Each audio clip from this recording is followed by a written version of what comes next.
नमस्ते विद्यार्थियों, मैं संतोष कुमार फिर से लेकर आया हूँ एक नया वीडियो। तो वीडियो शुरू करने से पहले संदेश यही है कि जैसा कि आप जानते हैं आजकल कोरोना वायरस चारों ओर फैला हुआ है, तो उससे आप बचकर रहें और हमेशा आप बाहर जाते समय मास्क पहनें, सार्वजनिक स्थलों पर भी मास्क पहनें, घर से बाहर जाते समय हैंड सैनिटाइज़र की बॉटल अपने साथ रखें, ताकि आप अगर आपके पास हाथ धोने का विकल्प ना हो, तो आप अपने हाथ को सैनिटाइज़ कर सकें। उसके बाद जभी भी अ, किसी व्यक्ति से मिले तो आप 6 फीट या 2 गज की शारीरिक दूरी बनाए रखें, किसी से गले ना मिलें, हाथ ना मिलाएँ और उसके बाद यदि ज़रूरत हो तो हाथ जोड़कर नमस्ते या प्रणाम करें। समय-समय पर आप अपने हाथ साबुन से धोते रहें। तो आइए शुरू करते हैं ये वीडियो।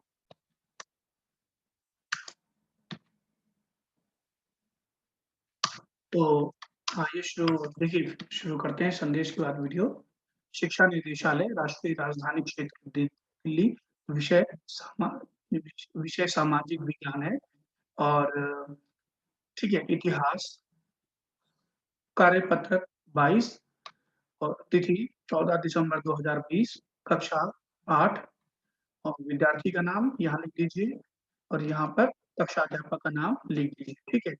उसके बाद में अ, पाठ 5 जब जनता बगावत करती है, 1857 और उसके बाद, ठीक है? तो है ना? देखिए देखिए, जब जनता पाठ का नाम है, जब जनता बगावत करती है और ठीक है, 1857 के बाद जब क्या बोलते हैं, जब सैनिक विद्रोह, जन विद्रोह बन गया, ठीक है? तो इसकी हम चर्चा करेंगे, तो देखते हैं क्या है इस वर्कशीट में।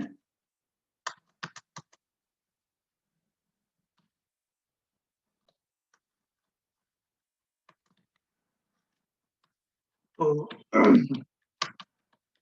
पहले पढ़ लेते हैं, चर्चा करने से पहले वर्कशीट में है क्या देखते हैं, ठीक है? 18वीं सदी के मध्य से ही राजाओं और नवाबों की ताकत छिनने लगी थी। उनकी सत्ता और सम्मान दोनों खत्म होते जा रहे थे। अवध पर हम हुए कमले से देखिए देखिए और अवध पर हुए कब्जे से सिपाही गुस्से में थे और उनके भीतर गहरा विश्वास भर गया था। ठीक है? देखिए ठीक है और मतलब देखिए, आप तो जानते हैं कि पिछली वर्कशीट में भी हम चर्चा कर चुके थे कि नवाबों की ताकत खत्म होने लगी थी, किन-किन कारणों से। तो और अवध जो उसके बाद में अवध पर जो कब्जा कर लिया, उससे सिपाही और गुस्से में भर गए थे, है ना? तो अब देखते हैं इसके बाद में उन्हें देखिए, ठीक है, उन्हें लगता था कि अंग्रेज सरकार हिंदू और मुसलमानों के धर्म को नष्ट करने पर आमादा है, ठीक है? और सबको ईसाई बनाना चाहते हैं। इसी दौरान यह खबर फैल गई कि नई एनफ़ील्ड राइफ़ल में इस्तेमाल होने वाले कारतूसों पर गाय और सूअर की चर्बी का लेप चढ़ाया गया है। इससे हरेक रेजिमेंट में उत्तेजना का माहौल बन गया। विद्रोह की शुरुआत युवा मंगल पांडे ने की। ठीक है, ठीक है। तो देखिए, अब इसे देखिए, वो इनको जो हिंदू और मुसलमानों को लगता था कि भारतीय जनता को ये लगता था कि हिंदू मुसलमानों के जो भी हिंदू और मुसलमान हैं, अंग्रेज उनके धर्म को नष्ट करने वाले हैं। तो बच्चों इसकी ये जो है ना, ये चीज़ हमने पिछले सीताराम पांडे और विष्णु भट्ट गॉडसे के संस्मरण में भी हमने पढ़ी थी, है ना? पिछली वर्कशीट में। तो यही यही ये इसके बाद में 1857 में ये अफ़वाह फैल गई कि इनको ना बच्चों सिपाहियों को एक ऐसी राइफ़ल दी दी जाती थी, जिसके कारतूस को इस्तेमाल करने से पहले मतलब उसमें भरने से पहले, है ना, मुँह से खोलना पड़ता था। तो उनको किसी ने अफ़वाह फैला दी कि इस पर गाय और सूअर की चर्बी का लेप किया गया है। तो इससे उनको ये लगा अफ़वाह फैलने से कि जो है, ये जो है जो सही में अंग्रेज सबको ईसाई बनाना चाहते हैं और हिंदू-मुसलमान के जो धर्म है, उनको पूरी तरह एकदम नष्ट कर डालेंगे ये लोग। तो जो विद्रोह हुआ उसकी शुरुआत 29 मार्च 1857 को ठीक है जो युवा जो यंग लड़के थे ये मंगल पांडे उन्होंने की, ठीक है? ठीक है? हाँ, तो अब देखो ये तो बात सही है। हाँ, ठीक है। तो देखिए, अब वही जो जब लोगों ने ये सुना कि रायफल में ऐसी-ऐसी मामला है, मतलब ऐसा-ऐसा हो रहा है, गाय और सुअर की चर्बी है, तो बहुत लोग मतलब बहुत गुस्से में आ गए लोग, है ना? तो 29 मार्च 1857 को, ठीक है, सिपाही मंगल पांडे को बंग ठीक है, सिपाही मंगल पांडे को बैरकपुर पश्चिम बंगाल जो है, ने अपने अफ़सरों पर, ठीक है, मतलब पश्चिम बंगाल में अपने अफ़सरों पर हमला करने के आरोप में है ना, फांसी पर लटका दिया गया। कुछ दिनों बाद 9 मई को मेरठ में जो है 85 सिपाहियों को फौजी अभ्यास से इनकार करने के कारण नौकरी से निकाल दिया गया और अफ़सरों का हुक्म ना मानने के आरोप में 10-10 साल की सज़ा भी दी गई, ठीक है। अगले ही दिन 10 मई को मेरठ की जेल पर धावा बोलकर वहाँ बंद कर सिपाहियों को आज़ाद करा लिया। उन्होंने अंग्रेज़ों पर हमला किया और बंदूक और हथियार कब्ज़े में ले लिए और अंग्रेज़ों की इमारतों और संपत्तियों को आग लगा दी, मतलब आग हवाले कर दिया गया, है ना? और क्या किया बच्चों, देखिए विद्रोह की शुरुआत हो गई, फिर अब मंगल पांडे ने शुरुआत की थी, तो मंगल पांडे को तो फांसी दे दी गई और फिर उसके बाद में क्या हुआ आप जानते ही हैं सब चीज़, वर्कशीट में पढ़ ही रहे हैं कि क्या बोलते हैं कि मंगल पांडे के मतलब फांसी देने के बाद में कितने, ठीक है ना? अब है ना? मेरठ में सिपाहियों ने उनका मतलब फौजी अभ्यास में भाग लेने से मना करते बोले, हम नहीं लेंगे तो उनको नौकरी से निकाल दिया गया, है ना? उनको 10-10 साल की सज़ा दी गई। उसके बाद में फिर मेरठ में फिर सिपाहियों ने अपने अफ़सरों को मार डाला, अंग्रेज़ों से बंदूकें और छीन ली, कब्ज़े में ले लिए। अंग्रेज़ जहाँ लोग रहते थे, अंग्रेज़ों की बिल्डिंगों में आग लगा दी, उनकी आग के हवाले कर दिया गया। ठीक है? तो आप देखते हैं अब आगे देखते हैं उसमें वर्कशीट में क्या है, ठीक है। 10 मई की रात को सिपाहियों की एक टोली घोड़ों पर सवार होकर मुँह अंधेरे ही दिल्ली पहुँच गई। जैसे ही उनके आने की खबर फैली, तो दिल्ली में तैनात टुकड़ियों ने भी बगावत कर दिया। सिपाहियों ने बहादुर बहादुर शाह ज़फ़र को अपना नेता घोषित कर दिया, ठीक है। बादशाह को सिपाहियों की ये माँग माननी पड़ी। उन्होंने सिपाही उन्होंने देश भर के जो उन्होंने क्या है ना, देखो अब क्या हुआ कि जब दिल्ली मेरठ के जो सिपाही थे, जब दिल्ली में आ गए, तो दिल्ली में जो सिपाही थे उन्होंने क्या किया कि उन्होंने भी विद्रोह कर दिया, उनके देखा-देखी। अब बहादुर शाह ज़फ़र को लोगों ने घेर लिया कि नहीं, अब आपको क्या करना पड़ेगा, विद्रोह को समर्थन देना पड़ेगा। तो मजबूर होकर के भई क्या करोगे अब? तो बहादुर शाह ज़फ़र ने क्या है उनकी माँगें मान ली और क्या कहा बहादुर शाह ज़फ़र ने, है ना? आइए देखते हैं। हाँ, उन्होंने देश भर के मुखियाओं और शासकों को चिट्ठी लिखकर अंग्रेज़ों से लड़ने के लिए भारतीय राज्यों का एक संघ बनाने का आह्वान किया, ठीक है? तो उन्होंने क्या किया कि सभी जितने भी राजा-रजवाड़े थे, उनको सबको चिट्ठी लिखी और बोला कि आप एक काम करो, एक संघ बनाओ और अंग्रेज़ों से लड़ाई करो, ठीक है ना? ठीक है। अब देखिए, बहादुर शाह के इस एकमात्र कदम के गहरे परिणाम सामने आए। इस समर्थन से छोटे शासकों और अ, रजवाड़ों को यह लगता था कि अगर मुगल बादशाह दोबारा शासन स्थापित कर लेंगे, तो वे दोबारा अपने इलाकों का शासन बेफ़िक्र होकर चलाने लगेंगे। ठीक है? तो उनको देखो वो क्यों आए? देखिए, कोई ऐसे नहीं आए। उनको ये लगता था कि अगर मुगल बादशाह के इस आह्वान पर क्या क्यों उन्होंने विद्रोह का साथ दिया कि उनको ये लगता था कि अगर ये मतलब जो मुगल सम्राट है, अपना शासन दोबारा स्थापित कर लेगा देश पर, तो वो लोग भी अपने-अपने इलाकों का शासन बेफ़िक्र होकर मतलब बेखटके चला सकेंगे। आपको बताया था ना कि मुगल साम्राज्य का पतन होने लगा था 1707 के बाद में तो लोगों ने अलग-अलग अ, राज्यों के अपने-अपने राज्यों की स्थापना कर तो ली थी, लेकिन उन पे नाम जो है वो मतलब एक तरीके से वो अपने अपने जो है अपने आप को मुगल का ही वो मानते थे कि हाँ भाई, मुगलों के नाम पे ही राज्य कर रहे हैं वो लोग, ठीक है? तो ऐसा था बच्चों। अब देखते हैं, अब बगावत, ठीक है? हाँ, ठीक है? बगावत फैलने लगी, ठीक है ना? देखिए, ठीक है? अंग्रेज़ों को इन घटनाओं की उम्मीद नहीं थी। उन्हें लगता था कि कारतूसों के मुद्दों पर पैदा हुई उथल-पुथल ना कुछ समय में शांत हो जाएगी, लेकिन बादशाह की समर्थन के बाद स्थिति रातों-रात बदल गई। मतलब बादशाह के समर्थन के बाद में स्थिति क्या है, एकदम से बदल गई। उन अंग्रेज़ क्या सोच रहे थे कि अरे कोई बात नहीं, ऐसे ही विद्रोह है, छोटा-मोटा है। उससे पहले जैसे विद्रोह हुए थे, जैसे है ना? जैसे कि संथालों के विद्रोह, मतलब उससे पहले भी पिंडारियों का, संथालों का ऐसे विद्रोह हुए थे। तो उसी तरह के विद्रोह जो हुए थे, वो ऐसे ही हो जाएँगे समाप्त। तो लेकिन बादशाह ने जब इस विद्रोह का समर्थन कर दिया, तो एकदम स्थिति रातों-रात एकदम बदल गई, ठीक है? दिल्ली से अंग्रेज़ों के पैर उखड़ने के एक, ठीक है? हाँ, देखिए, दिल्ली से अंग्रेज़ों के पैर उखड़ने के 1 हफ्ते के बाद विद्रोह का सिलसिला ही शुरू हो गया। एक के बाद एक हर रेजिमेंट में सिपाहियों ने विद्रोह कर दिया और दिल्ली, ठीक है? और वे दिल्ली, कानपुर जैसे मुख्य बिंदुओं पर दूसरी टुकड़ियों का साथ देने को निकल पड़े। उनकी देखा-देखी कस्बों और गाँवों के लोग भी बगावत के रास्ते पर चलने लगे। वे स्थानीय नेताओं, जमींदारों और मुखियाओं के पीछे संगठित हो गए। ये लोग अपनी सत्ता स्थापित करने और अंग्रेज़ों को, ठीक है, ठीक है, ये लोग मतलब ये देखिए फिर से पढ़ लेते हैं इस लाइन को, ठीक है? वे स्थानीय नेताओं, जमींदारों और मुखियाओं के पीछे संगठित हो गए। ये लोग, ठीक है, अपनी सत्ता स्थापित करने और अंग्रेज़ों से लोहा लेने को तैयार थे, ठीक है?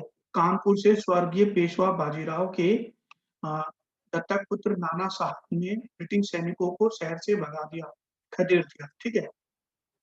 ठीक है?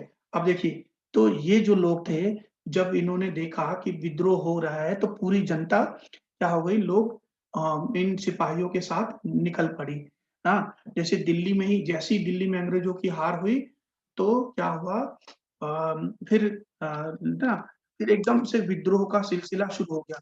हर जगह विद्रोह हो गए, हर जगह लोग क्या करने लगे, जो सिपाही थे, गाँव और कस्बों से भी अंग्रेज़ों को मारने बाहर भगाने के लिए लोग तैयार हो गए, ना? अब लोगों ने क्या किया, भई विद्रोह तो हो ही रहा है, तो हम भी हाथ साफ कर लें, एकदम अंग्रेज़ों से परेशान तो थे ही, आपको बताया था मैंने पहले ही। तो अब उन्होंने सोचा कि इसका मुकाबला क्यों ना किया जाए, तो फिर कानपुर में नाना साहब ने भी लोगों को भगा दिया, है ना? अपने ब्रिटिश शासकों को। अब ठीक है, हम अभी ये लोग जो जो स्थानीय जमींदार थे, राजा-रजवाड़े थे, ये लोग भी सोच रहे थे कि हमारी सत्ता स्थापित हो जाए, ठीक है? है ना? अब देखते हैं आगे क्या है यहाँ पे वर्कशीट में। लखनऊ से नवाब वाजिद अली शाह के बेटे बिरजेश कद्र को नया नवाब घोषित कर दिया गया। उनकी माँ बेगम हज़रत महल ने अंग्रेज़ों की खिलाफ, ठीक है, अंग्रेज़ों के खिलाफ विद्रोह को बढ़ावा देने में बढ़-चढ़ कर हिस्सा लिया। झाँसी में झाँसी में रानी झाँसी झाँसी में रानी झाँसी में जो थी जो झाँसी में लक्ष्मीबाई जो थी, ठीक है? अब फिर से पढ़ लेते हैं इस लाइन को, ठीक है? हाँ, ठीक है, उसके बाद देखते हैं, झाँसी में रानी लक्ष्मीबाई झाँसी में रानी लक्ष्मीबाई नाना साहब के अ, सेनापति तात्या टोपे के साथ मिलकर अंग्रेज़ों को भारी चुनौती दी, ठीक है? अब तो क्या है देखिए, किसने झाँसी में जो है झाँसी में जो लक्ष्मीबाई जी थी, वो रानी लक्ष्मीबाई जिनको हम जानते हैं, ठीक है? तो उन्होंने जो इनके जो नाना साहब के जो सेनापति थे तात्या टोपे, इनके साथ मिलकर के अंग्रेज़ों को बहुत परेशान किया, एकदम भारी चुनौती दी, ठीक है? और इसी में ठीक है, अब देखिए आगे देखते हैं, ठीक है? आगे देखते हैं और मध्य प्रदेश के मांडला क्षेत्र में राजगढ़ की रानी की अवंतीबाई लोधी ने 4000 सैनिकों की फौज तैयार की और अंग्रेजों के खिलाफ उसका नेतृत्व किया, क्योंकि ब्रिटिश शासन ने उनके राज्य के प्रशासन पर नियंत्रण कर लिया था। ठीक है? अब देखिए हाँ, अब देखिए क्या है जो मध्य प्रदेश की मंडला क्षेत्र की रानी थी रानी लोधी बाई, तो उन्होंने भी एकदम 4000 की सेना इकट्ठी की और वो अंग्रेजों के खिलाफ विद्रोह कर दिया। वो क्यों किया उन्होंने? क्योंकि उन्होंने अंग्रेजों ने उनके राज्य को हड़प लिया था, उनके प्रशासन को हड़प लिया था। ठीक है? अब बरेली के सिपाही वक़्त खान ने लड़ाकों की एक विशाल टुकड़ी के साथ दिल्ली की ओर कूच कर दिया। वे इस बगावत में एक मुख्य व्यक्ति साबित हुए। बिहार के एक पुराने जमींदार कुंवर सिंह ने भी विद्रोही सिपाहियों का साथ दिया और महीनों तक अंग्रेजों से लड़ाई लड़ी। तमाम इलाकों के नेता और नेता तमाम इलाकों के नेता और लड़ाके इस विद्रोह में हिस्सा ले रहे थे। ठीक है?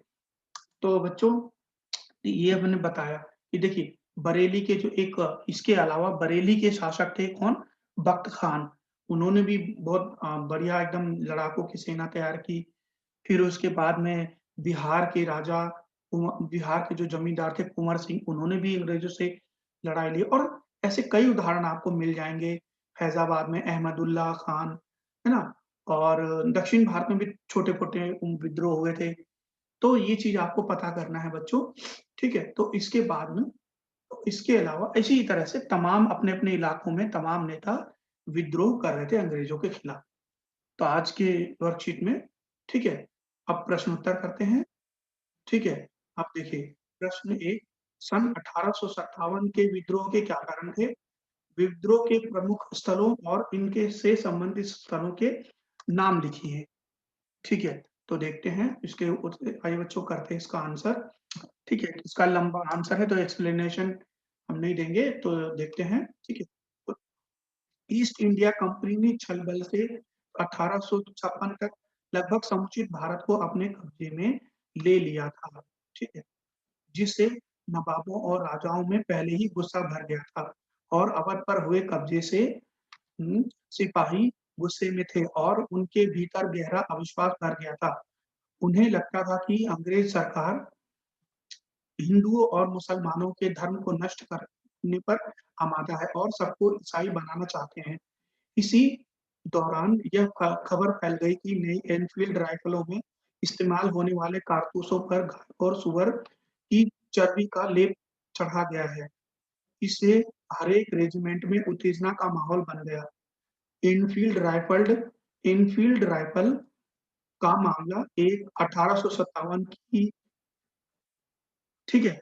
देखिए ठीक है, 1800 एनफील्ड देखिए एनफील्ड राइफल का मामला 1857 की क्रांति का तात्कालिक कारण के रूप में सामने आया। अलग-अलग ठीक है, जो 1857 की क्रांति का जो एनफील्ड राइफल का मामला होता है बच्चों, वो 1857 की क्रांति का तात्कालिक कारण के रूप में सामने आया। ठीक है? ठीक है, अब आगे देखते हैं, ठीक है? और देखते हैं वर्कशीट अलग-अलग नेताओं ने देश के अलग-अलग इलाकों में इस विद्रोह का नेतृत्व किया। जैसे कानपुर से स्वर्गीय नाना साहब के दत्तक जैसे कि कानपुर में स्वर्गीय पेशवा बाजीराव देखिए, फिर से पढ़ लेते हैं इसका आंसर को, ठीक है? जैसे कानपुर से स्वर्गीय पेशवा बाजीराव के दत्तक पुत्र नाना साहब नाना साहब, ठीक है? नाना साहब, है ना? अ, लखनऊ से वाजिद अली शाह के बेटे ब्रिजेश कद्र और उनकी माँ बेगम हज़रत महल, झांसी में रानी लक्ष्मीबाई और तात्या टोपे, मध्य प्रदेश के मांडला क्षेत्र में राजगढ़ की रानी अवंती बाई लोधी, दिल्ली में बख्त खान और बिहार में वहाँ के पुराने जमींदार कुँवर सिंह ने विद्रोह का नेतृत्व किया, ठीक है? तो बच्चों थोड़ा इसके आंसर लंबे-लंबे हैं, तो आपको याद तो करने पड़ेंगे, ठीक है? प्रश्न 2 मुगल सम्राट विद्रोह का समर्थन ठीक है, देखिए मुगल सम्राट विद्रोहियों का समर्थन करने के लिए क्यों तैयार हुए, सोच कर लिखिए, ठीक है? तो देखते हैं इसका आंसर बच्चों, इसका आंसर देखिए आप समझ लीजिए कि ना, मुगल सम्राट विद्रोहियों का समर्थन करने के लिए इसलिए तैयार हो गए क्योंकि जब उन्होंने देखा कि दिल्ली और उसके आस-पास के इलाकों में विद्रोह व्यापक रूप से फैल चुका है, तो उन्होंने सिपाहियों की माँग मान ली क्योंकि विद्रोहियों के साथ-साथ उन्हें कहीं न कहीं उन्हें भी ये लगता था कि अगर देश से अंग्रेज चले जाएँगे तो उनका प्रभुत्व दोबारा देश पर स्थापित हो जाएगा। फिर मतलब उन्हें भी ये लगता था कि मतलब जैसे देश से अंग्रेज चले जाएँगे तो उनका प्रभुत्व देश पर एक बार फिर से स्थापित हो सकता है। फिर ठीक है, तो इसके बाद और अगला का आंसर देखते हैं। फिर सिपाहियों से घिर जाने, है ना? के बाद बादशाह के पास सिपाहियों की माँग मानने के सिवाय और कोई चारा भी नहीं था। ठीक है? प्रश्न आप देखिए प्रश्न तीसरा बच्चों, ठीक है? तीसरा प्रश्न बहादुर ठीक है? बहादुर शाह जफर के समर्थन से सैनिक विद्रोह को किस प्रकार बल मिला? ठीक है, तो आइए देखते हैं इसका आंसर बच्चों। ये देखिए, सबसे पहले जब बहादुर शाह ने सफर समर्थन कर दिया, तो लोगों को ये लगना कि भई हम अब तो मुगल सम्राट भी हमारे साथ हैं, तो अब कोई दिक्कत नहीं होगी उनको विद्रोह करने में और उनको ये लगा कि अगर हमें मुगल सम्राट जो है दोबारा स्थापित कर लेंगे अगर अपना शासन, तो हम भी जो है अपना शासन बेखटके चला सकेंगे। तो इसका करते हैं आंसर आइए बच्चों, ठीक है ना? बहादुर शाह जफर के विद्रोह का समर्थन करने के गहरे परिणाम सामने आए। इस समर्थन से छोटे शासकों और रजवाड़ों को यह लगता था कि अगर मुगल बादशाह दोबारा शासन स्थापित कर लेंगे, तो वे दोबारा अपने इलाकों का शासन बेफ़िक्र होकर चलाने लगेंगे और राजाओं के समर्थन से सैनिक भी विद्रोह में कूद पड़े। ठीक है? प्रश्न 4 कल्पना करें कि ठीक है, प्रश्न चौथा देखिए कल्पना कीजिए कि आप कंपनी की सेना में एक सिपाही हैं और विद्रोह के बारे में ठीक है, मतलब कल्पना कीजिए कि आप मतलब कंपनी की सेना में एक सिपाही हैं। उसके बाद में आपको करना क्या है कि विद्रोह के बारे में अपने विचार लिखने हैं। तो मान लीजिए समझ लीजिए कि आप अंग्रेज़ों की तरफ से लड़ने वाली सेना में क्या है, एक सिपाही होते। तब आपका नज़रिया विद्रोह के प्रति क्या होता? ठीक है? तो इसको बच्चों आपको स्वयं करना है। ठीक है? तो ये इसके लिए आज का वीडियो बस इतना ही है। ठीक है बच्चों? तो ये वीडियो देखने के लिए बहुत-बहुत धन्यवाद। है ना? और आगे मिलेंगे फिर एक है ना, नए वीडियो में और बाकी तो यही है, घर पे रहिए और सुरक्षित रहिए।